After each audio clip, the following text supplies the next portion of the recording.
이번 주에 읽었던 책 에티튜드에서 좋았던 구절 읽어보겠습니다. 먼저 들어가며에서 있었던 구절인데요. 그런데 어느 날 형부가 시간은 말이야 있는 게 아니라 내는 거야 라고 한마디 던지는 것이었다. 이 구절을 들으면서 저도 시간에 대한 생각을 다시 해보게 되었습니다. 시간은 있는 게 아니라 내는 거라는 말이 시간은 관리하는 것이지 그저 흘러가는 대로 두는 없다고 말할 수 있는 것이 아니라는 의미처럼 느껴졌습니다. 작가도 그 당시에는 화가 났었다고 하더라고요. 몇 달 동안 스트레스를 받고 있던 상황이었기 때문이었다고 하는데요. 시간이 지나서 그 말을 다시 곰곰이 되새겨보니 형부 말이 맞는 것이었다는 생각이 들었다고 합니다. 시간에 대해서 우리는 부족하다고 느끼고 없다고 생각하는 경우가 많은데 시간을 관리해서 내는 것이라는 생각이 앞으로의 삶을 관리하고 이끌어 나가는데 더 도움이 되는 생각이라는 생각이 듭니다. 들어가며에서 좋았던 또 다른 구절인데요.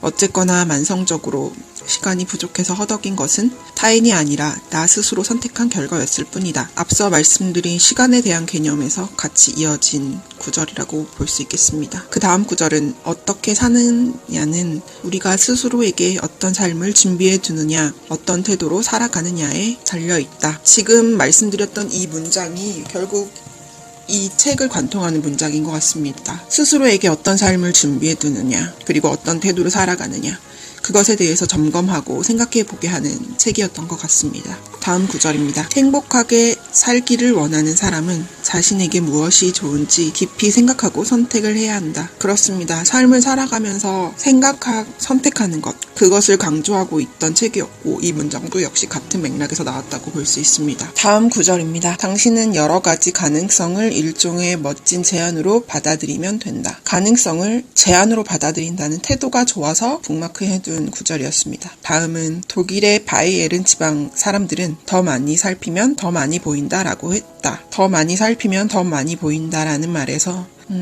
차이가 얼마나 큰 가능성을 달리하는가에 대해서 생각해보게 하는 구절이어서 선택하였습니다. 다음은 똑똑하게 일한다는 것은 생각할 시간을 가지는 것이다 라는 문장입니다. 생각할 시간을 가지면 똑똑하게 일할 수 있다. 생각할 시간을 가지고 일해라. 생각할 시간을 가지고 일해야만 똑똑하게 일할 수 있다 라고 생각하게 한 구절입니다. 다음입니다. 중요한 일과 중요하지 않은 일을 구분하고 모든 일에 동일한 에너지를 쏟아붓지 않는 법을 찾아야 한다. 결국 어떤 일이 나에게 더 중요하며 모든 일에 동일한 에너지를 쏟지 않는 것이 삶을 대하는 더 좋은 삶을 끌어당기는 좋은 태도라는 의미인 것 같아 북마크하였습니다. 다음입니다. 원하는 모든 것을 한꺼번에 해결하는 것보다 차라리 몇 가지는 나중에 미룬다면 훨씬 더 잘 살 수 있을 것이다. 이 구절은 완벽한 라이프 스타일 추구형에게 보완할 점에 대해 언급하며 나왔던 구절입니다. 모든 것을 한꺼번에 해결하려고 하는 완벽한 라이프 스타일 추구형에게 차라리 몇 가지는 나중에 미룬다면 훨씬 더 잘 살 수 있을 거라고 조언해주는 구절이었습니다. 다음은 삶의 포트폴리오 사용법 1. 분석하기에서 가족, 취미, 자신을 위한 시간, 사회활동 참여 이런 것들이 우리의 삶의 포트폴리오 요소로 작용할 것입니다. 이어서 제가 북마크한 구절은 즉 내가 신경 쓰고 있는 요소, 삶에서 중요한 요소, 내가 소홀히 여기는 요소, 저절로 돌아가는 요소다. 4가지 영역으로 분석하는 삶의 포트폴리오라는 구간인데요. 여기서 4가지 요소로 분리해보라고 합니다. 성공 가능성 그리고 노력, 어느 정도 노력을 소요해야 하는가에 대한 것으로 삶의 포트폴리오를 나눠보라고 합니다. 다음은 나를 소유하는 물건들이라는 부분에서 발췌한 구절입니다. 하나도 빠짐없이 모든 물건을 꺼낸다. 꼼꼼하게 청소한다. 분류한다. 한눈에 알아보기 쉽게 물건들을 정리한다. 정리하는 방법에 대한 이야기였습니다. 알고 있지만 실천하지 못하는 그런 내용인 것 같아요. 자주 분리하고 청소하고 정리하고 이런 것들이 필요하다는 생각이 듭니다. 하지만 기본적인 내용을 모르기 때문에 안 하는 건 아니라고 생각이 들어요. 더 많은 시간을 내어서 정리하고 분류하고 청소하는 시간을 가져야 된다는 생각에서 북마크하게 되었습니다. 다음은 지금 따라 소비하고 있다면 이라는 부분에서 발췌한 구절입니다. 우리는 소득의 절반 이상을 감정상의 이유로 소비한다.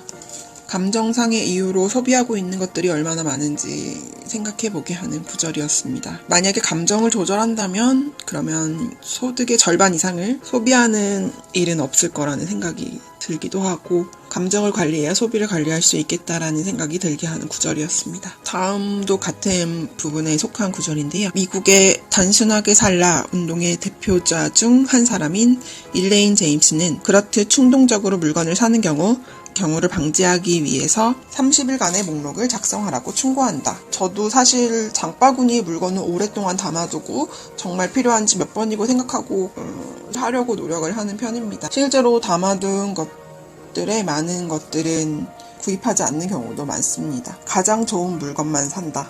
살면서 얼마나 가장 좋은 물건을 사봤는지 저는 손에 꼽힐 것 같습니다. 가장 좋은 물건보다는 합리적인 가격 또는 그냥 가장 저렴한 가격의 물건을 고르는 일이 많습니다. 가장 좋은 물건만 산다. 만약에 정말 가장 좋은 물건만 산다면 제가 가지고 있는 물건의 수가 줄고 아마도 제가 소비하는 소비 횟수조차도 줄어들 수도 있을 것이며 아니면 소비액 자체가 높아질 수도 있고 아니면 소비액 자체가 줄어들 수도 있을 것이라는 생각도 듭니다. 하지만 가장 좋은 물건만 살 수 있는 삶을 살 수 있다면 그것은 굉장히 만족스러운 삶이 되지 않을까라는 생각에서 북마크하게 되었습니다. 당신에게 필요한 최고로 좋은 물건만 구입하고 임시로 뭔가를 사느니 차라리 아무것도 사지 않는 게 낫다. 그리고 어떤 물건이든 사기 전에 두세 번 생각해본다. 이건 앞서 말한 가장 좋은 물건만 산다 방법에 대한 이야기였습니다. 이어서 하나를 샀으면 하나는 버린다.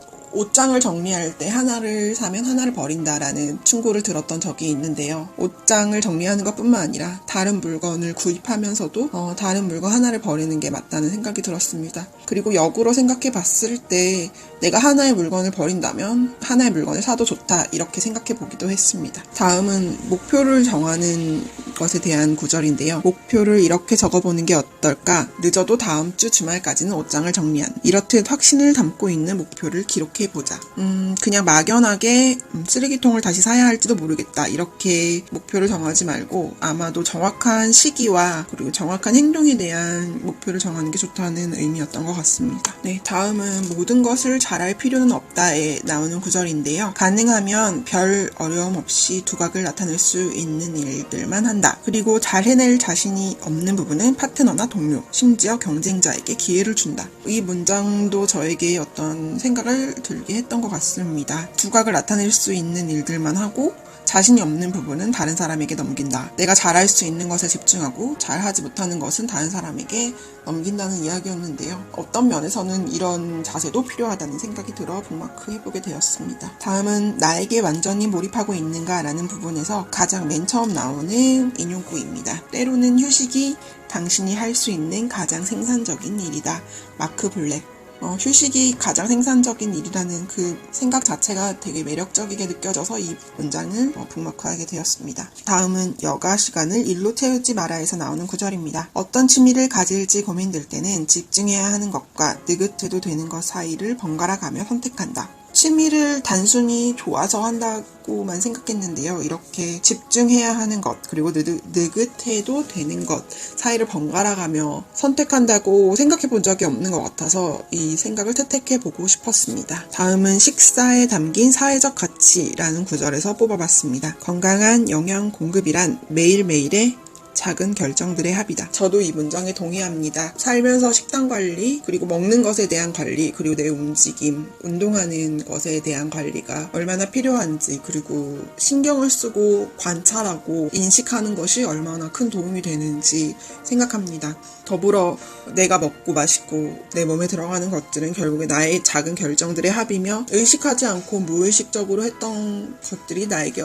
해로 다가올 수도 있고 내가 의식하고 있지만 내가 조절하지 못하는 것들이 또한 나에게 해로 다가올 수 있음을 인지하고 있습니다. 그 작은 결정들이 중요하다는 것은 알지만 그것을 단순히 나의 생각만으로 모두 할 수 있다고는 생각하고 있지 않습니다. 다음은 인생의 걱정거리들에 대처하는 발췌해보았습니다. 그런 사건들은 원치 않은 변화를 가져오고 우리의 계획을 무산시키며 불안, 우울증, 좌절, 근심을 안겨준다는 것이다. 살면서 많은 일들이 있을 수 있습니다. 때로는 나를 불안하게 하고 우울하게 하고 좌절하게 하고 근심하게 하는 일들이 있을 수 있습니다. 그런 일들이 있을 수 있다는 걸 인지하고 있는 것만으로도 그리고 다가왔을 때 그냥 이런 일들은 일어날 수 있다는 걸 그냥 인정하는 것만으로도 그 사건에 사건들을 받아들이거나 그 사건들을 마주대야 하는 내 마음을 관리하는 것이 훨씬 더 쉽게 가능하지 않을까 싶은 생각이 듭니다. 그래서 이 구절을 골라보게 되었습니다. 지금 제가 북마크하고 발췌해본 문장들만 보아도 삶 전체를 관통하는 어떤 태도와 선택에 대한 이야기가 많았던 책이었던 것 같습니다. 그리고 내 삶에 직접 적용해볼 만한 아이디어도 많은 책이었던 것 같습니다. 지금의 현실에서 만족하지 못하고 계시다면 내 삶을 조금 조정해보고 관리해보고 내가 내 삶을 좀 현명하게 꾸려가고 있는지 점검해보고 생각해보는 계기로서 이 책을